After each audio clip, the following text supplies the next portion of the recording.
যে দুধ বিক্রি করে সে মানুষের দুয়ারে দুয়ারে ঘুরে, আর যে মদ বিক্রি করে মানুষ তার দুয়ারে ঘোরে।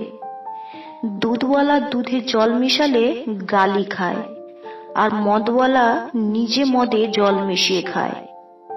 কোরআন, বাইবেল, গীতা, ত্রিপিটক লাইব্রেরিতে পাশাপাশি অবস্থানে থাকে, বিভেদ করে না।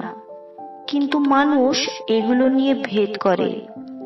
একদল আরেক দলের গ্রন্থ জ্বালায়, বিশ্বাসকে পোড়ায়।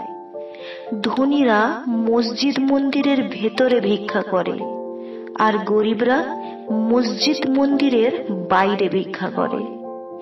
মৃতদিন পালন করা হয় মোমবাতি জ্বালিয়ে, আর জন্মদিন পালন করা হয় মোমবাতি নিভিয়ে।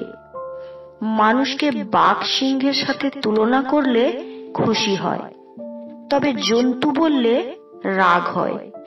বাঘ সিংহ তবে কি?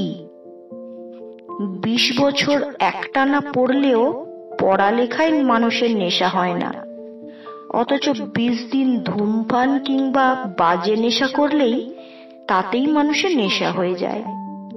বরযাত্রায় মানুষ যায় আগে আর বর যায় পেছনে, আর সব যাত্রায় লাশ যায় আগে আর মানুষ যায় পেছনে। তিক্ত কথা, তিতা জিনিস মানুষের পছন্দ হয় না, এমনকি তিতা জিনিসকে পোকাও পছন্দ করে না। ভুলে ওঠা খুবই ভালো, সেটা মানুষ করতেই চায় না। রাত জাগা খুবই খারাপ, সেটাই মানুষ করে। দেয়ালে ঝুলানো ছবির আড়ালে লুকানো পেরেকের মূল্যায়ন কেউ করে না। যে ছবিটি বহন করে মানুষ শুধু ছবিটিরই প্রশংসা করে। অবৈধ পথের ধনী মানুষ সমাজে সম্মানিত, বৈধ পথের গরিব মানুষ সমাজে অবহেলিত।